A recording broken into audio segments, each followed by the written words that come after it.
dëgg la Sénégal voté wul loi ne damay daganal sëyu góor jigéen mu leer nañ ñëpp gis loolu benn président xalaatu ko def ko mooy jàmmaarloog askanu Sénégal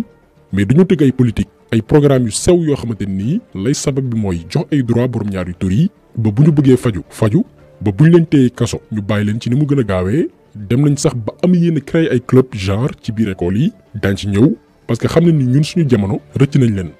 léegi comme que garab ca ba muy tooy lañ koy jubbanti influencer xale yi moo gën a yomb influencer mag yoo xamante ni tàggat nañ leen yar nañ leen ci ay valeur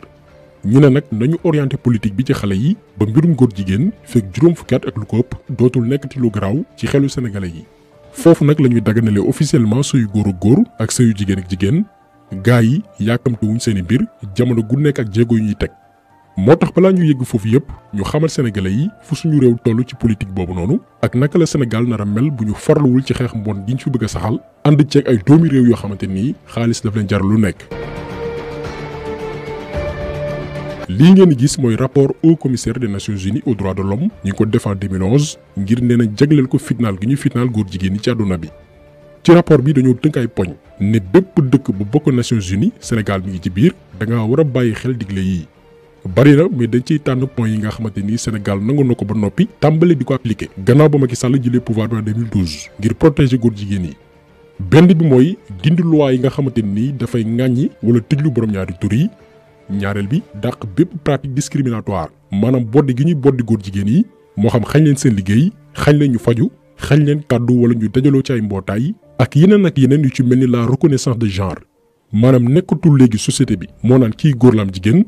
mais nit ki mooy libre tànn lu mu bëgg a doon te état daf ko war a reconnaître loolu noonu lii moo war a notion genre point yi nga xamante ni nag lim nañ ko yëpp Sénégal tàmbali na ko di ko appliquer suñu biir réew depuis 2012 moom la ñu bëgg a leeral. bu ñu jëlee rapport Nations Unies bu 2011 bi dañ ne nemmeeku nañ ni suñu système de santé jëlul en compte borom ñaari tur yi ñu ci bari dañuy ragal dem consulter wu ñu xam ne ñii ay góoru ñuy sàkku lañ parce que li garaaw ci borom ñaari tur yi mooy bu weesoo li ko suñuy diin ak suñuy aada dàq ñu ci bari ci ñoom yooyu dañoo feebar ñii dañoo amee sida beneen feebar nag bi nga xam ne moo leen gën a sonal mooy li ñuy wooyee canceru anus maanaam fa ñu demee gannaaw kër day dem ba yàqu ba dañuy mujj di ko opérer ñenn ñi bu ñuy sax tuur dugub duñ ko tàyyi daf leen di rëcc ba dañuy obligé wut ay couche yu mag di ngembu ay tuba yu peew yeeg lépp fa la jógee ngir boo ngemboo sol peew couche bi ngay couchoo mën a tegu place am donc la majorité ci ñoom dañoo feebar léegi Nations Unies ci seen rapport bi ñu ne état yi dañoo war a farlu ci fànn wi ngir ñoom góor jigéen yi mën a faju comme ni mu waree moment bi ñu wax ak yéen góor jigéen dafay faju Sénégal te du fay dara ñenn ñi xam naa daañu wax ni loolu nu mu mën a demee nguuru Sénégal daf leen jébal ay récépissé ngir ñu organiser wu ci ay mbootaay nekk ay association comme ni ko Nations Unies sàkkoo parce que Nations Unies dafa ni waratuñu rejeter demande d'autorisation góor jigéen yi. gannaaw loolu Sénégal jébal ay récépissé góor jigéen yu baree bari Mamatar Gueye bu Jamra ñu koy delloo njukkal encore une fois moo siiwaloon mbir yi ba Sénégal yu baree bari jot si. Ibrahima Sakho le secrétaire général de la présidence du ministère de l'intérieur nee naa ko dama lay jox ñetti échantillon rek li si des da nga may jox sa email ma yónnee la toute la documentation des 16 associations d'homosexuels reconnues par l'État du Sénégal jox naa ko si ñetti échantillon rek muy AIDS. ñoo ci ëpp taalibe 635 membres góor jigéen. Numéro de récépissé 15 444 délivré en 2012 par qui? Par la DAGT, la direction de l'administration générale du territoire, de qui? Du ministère de l'Intérieur. jox naa ko dégg nga prudence bi nga xam ne Jamil Bangoura moo ko jiite numéro de récépissé date de délivrance par qui? Le ministère de l'Intérieur. jox naa ko góor jigéen ñi mu di leen lesbiennes dirigé par Ndeye Kébé ñu di ko wax sourire de femme numéro de récépissé nangam délivrance telle date par qui? Le ministère de l'Intérieur ñuy 16 kon loolu réalité la du ay fiction. léegi góor jigéen yooyu noonu bokk ci ay dizaines d'associations ay mbootaay ku nekk da nga am ay carte léegi Sénégal à travers lëkkaloo yi muy lëkkaloo ak Nations Unies ak kuréel yu ci mel ni IPPF ñoom ñi nga xam ne dañuy dooleel pajum góor jigéen ak planification familiale maanaam sorel njur gi dañuy financer Sénégal ngir muy faj góor jigéen yi te duñu fay ba ci médecins yi faj góor jigéen yi dañuy am ay neexal yu baax a baax ba ku ci toog lu yàgg gisoo sa malaadu góor jigéen da nga koy woo di ko xool ci li mu nekk parce que ci consultation yooyu noonu la suñu réew di mën a sukkandiku di bind ay rapport di ko présenter Nations Unies ngir xamal ko ni ñoo ngi toppatoo bu baax a baax borom ñaari tur yi fii la Sénégal toll ci mbiru góor jigéen yi alors que yow mii di seetaan maara de taali bu sa mbokk feebaroon am feebar bu garaaw boo demee hôpital te yoroo xaalis duñ ko laal da ngay teg dara ci table bi ñu koy soog a jël en charge boo demee ci yenn village yi amuñu gynécologue famille bu ñuy matu ci ay charrette lañ leen di yóbbee mais moment boobu noonu góor jigéen yaa ngi faju gratuitement te ci mbon ak caaxaan képp la ñu nekk. ba tey ci rapport Nations Unies bu 2011 bi dañoo ñaawlu loi yi nga xamante ni dafay bodde ak fitnaal borom ñaari tur yi ñu sàkku ci réew bu ci nekk mu xoolaat charte yi tënk doxalinu dëkkam ngir góor jigéen yi kenn bañ leen fitnaal. en 2016 Macky Sall woote référendum boo xamante ni daf ci dëxëñ ay poñ yoo xamante ni day répondre ci càkkuteefi Nations Unies maanaam dàq lépp luy joxoñ baaraamu tuuma borom ñaari tur yi biñ ko njëkkee nag mooy la reconnaissance de nouveaux droits aux citoyens tëgg àq ak yelleef yu bees ngir citoyen bi mais yan droit yu bees la ñuy wax ñu layalee ko ni dëkkuwaay bu mucc ayib sénégalais bi itam am sañ-sañ ci li ko suñu borom may ñu koy woy ressource naturelle waaye tamit suuf si nga xamante ni ñun ñëpp ko bokk. alors que bi ñuy wootee référendum bii nii fekkoon nañu jël suñu suuf jébal ko borom doole yi noot ay village ba noppi séddoo suñu pétrole gaz zircon ak yu ñu mel kon lii ñu layalee nouveau droit amul nouveau droit yi kay ñeneen ñoo ko tax a jóg. Ababacar Mboup defoon na ci benn intervention bu mucc ayib période boobu noonu. ak jaxasoo daan may dikkal. sañ-sañ yu yees mooy lan. mooy lan ku xam dara ci wàllu géopolitique. adduna bi. da nga xam ne nouveau droit yooyu ñuy tudd. ak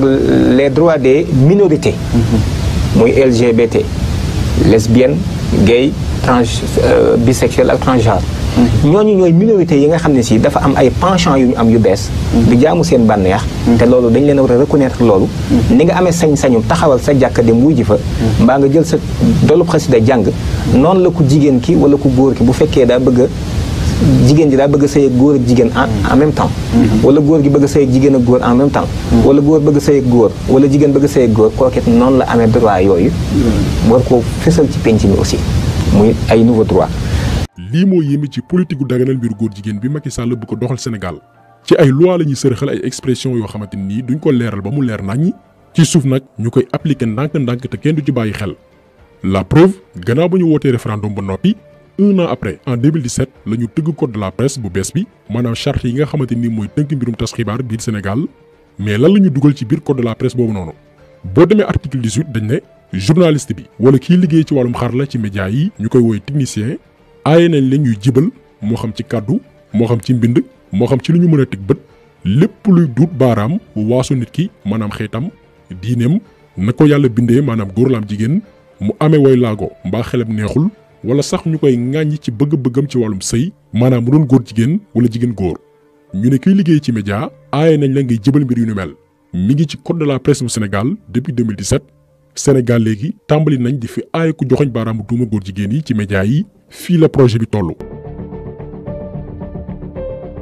daj dëpp gi nag mooy fekk ministère de la femme de la famille et de l'enfance ministère bi toppatoo jigéen yi njaboot gi ak tout tànk yi ñu daal di koy soppi tuddee ko ministère de la femme de la famille du genre et de la protection de l'enfance ministère bi ñu dégleel jigéen yi njaboot gi ñi nga xam ne duñu góor duñu jigéen ak tout tànk yi. fii nag la Sénégal fësale dëgg-dëgg engagement am ci àq ak yelleefi góor jigéen yi comme ni ko Nations Unies sàkkoo parce que Nations Unies ba tey ci seen rapport bu 2011 bi dañ ne li ñu nemmee ko mooy ci réew yu baree bari ni ñuy wooye les transgenres maanaam ñoo xam ne yàlla góor la leen bindee wala jigéen mais ñu dem ba ni ñoom awra bi leen suñu borom bindee neexu leen dañuy dem nekk ay góor jigéen Nations Unies na ñooñu noonu réew yu baree bari jëluñu leen en compte ci wàllum yoon moo waral ñu tëgg benn concept tuddee ko orientation sexuelle et identité de genre ne dañ koy boole ci droit de l'homme yi ak yelleefi doomi aadama yi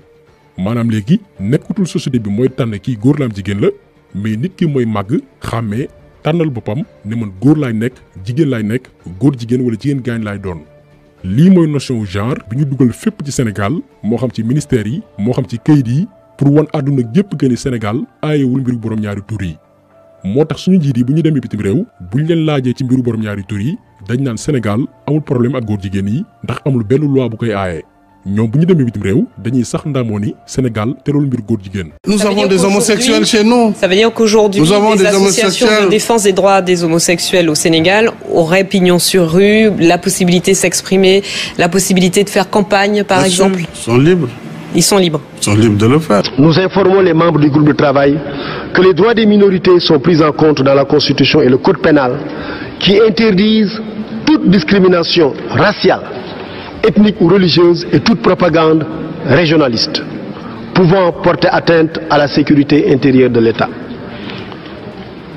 La loi n'interdit pas la liberté d'orientation sexuelle, mais plutôt les actes contre nature ou impudiques qui, de par leur publicité, s'assimile à un outrage public à la pudeur. gis ngeen discours bi ñuy tenir bitim réew ni mu wuteeg li ñuy wax ak sénégalais yi ci làkk wi ñu nàmp seen prochaine étape nag mooy comme que projet jàngal xale yi sëy ci biir école yi pose nañ ko gannaaw coow li fi amoon bàyyiwuñ ko mais dañ ko pose le temps que ñu créé ay cellules genre ci biir école yi kuréelu genre yooyu nag buñ koy sàpp dañuy gëmloo élèves yi ak parents d'élèves yi que ni xeex gën a leen te entre góor ak jigéen moo ko tax a jóg loolu mooy nekk prétexte bi au début loolu la ñuy gëmloo parents yi ak élèves yi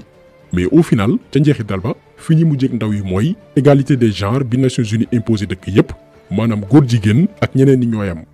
li ñuy wax ni doy làmbaatu Nations Unies tëgg na déjà benn manuel complet ngir def ci bopp xale yi que ni borom ñaari tur yi ci société bi lañu bokk lii ngeen gis ay exemple leçon la pour expliquer xale yi am juróomi at jàpp fukki at ak juróom-ñett notion wu genre que ni newul ni doomi aadama góor ak jigéen képp la ñu ne loolu askan wi ci boppam moo ñu ko imposé dafa am ñeneen ñu bokk ci ñun te ñooñu dañ leen war a nangu lu ñu doon mooy góor jigéen yi jigéen ak jigéen yi sëy ak ñeneen ñi nga xam ni dañoo dem ba soppi seen awra fii la ñu nar a jëm bu ñu vigilant wul déjà moom Macky Sall mi ngi en avance par rapport ak yeneen dëkk yi nga xam ne seen askan dañuy bañ mbirum góor jigéen ndax tëgg na benn programme tuddee ko stratégie nationale pour l'équité et l'égalité de genre la ko tàmbalee 2016 jàpp 2026 ngir Sénégal bokk ci réew yi nga xamante ni kenn du fi boddi wala joxoñ baaraam borom ñaari tur yi. 2016 la tàmbali appliqué wu ba jëm 2026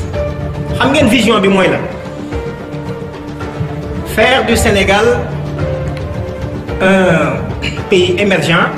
en 2026 avec une société solidaire dans un état de droit sans discrimination. Sénégal yéen ñi may dégg samay kàddu fan ngeen fi xam ku nu boddi bu dul nit ñi nekk ci daara réew mi kenn boddiwu fi kenn lu dul nit yi diine yi donc lañ fi boddi ak ñi ne ci daara waaye bu ñu eggee 2026 àq ak yelleef bi fi sëriñ bi am àq ak yelleef bi fi donga daara bi am àq ak yelleef bi fi professeur d'université bi am àq ak yelleef bi fi imam bi am àq ak yelleef boobu la fi góor jigéen bi di am te da koy am pleinement mi ngi document baa ngi nii Sénégal la ko liggéey. donc gouvernement bi ñoom ci jëf lañu toll actuellement mën nañoo jël yeneen exemple mais dañoo souligner rek yenn points yi ci gën a am solo pour ku nekk ci ñun comprendre fi ñu nar a jëm ak fan la ñu bëgg a yóbbu.